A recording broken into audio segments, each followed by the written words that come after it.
আমাদের বাসার গ্যারেজে বাসার নিচে একটা বিড়াল, বাহিরের বিড়াল আর কি।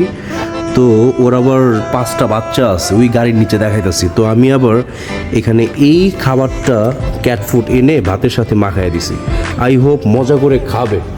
এখন কথা হচ্ছে তোমাদেরকে একটু দেখানোর চেষ্টা করি সুন্দর সুন্দর বাচ্চা এই জায়গায়। এই যে নাইজেরিয়ান ওভার হিয়ার, এই একটা মশাই কামড়ায় তুমগো, হ্যাঁ। আর এই যে একটা ব্রাউন, এটার আমি আজকে নিয়ে যাবো গা, তুমি আমার কাছে থাকবে এখন থেকে। আর কই ভাই, আর 3টা আসছিল নাই এখন এই জায়গায় না? আচ্ছা, আশেপাশে আছে মনে হয়। তুই এটা মাখায় দিয়ে গেলাম, এই জায়গায় খাবে, মজা করে এসে খাবে। আমি আইসা ভাত দিয়া মাখায় দিয়ে যাবো। আর এখানে 2টা, এরকম আরও 3টা আছে, টোটাল 5টা বাচ্চা।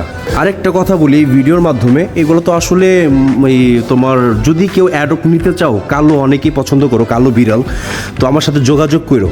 আমি ওদেরকে ভালো একটা জায়গা, ভালো একটা বাসা এই হ্যান্ড ওভার করতে চাই, ঠিক আছে? কারণ এগুলো এইভাবে থাকলে হবে কি, জায়গায় জায়গায় মনে করো ওই যে মানুষ নিয়ে ফেলে দিবে।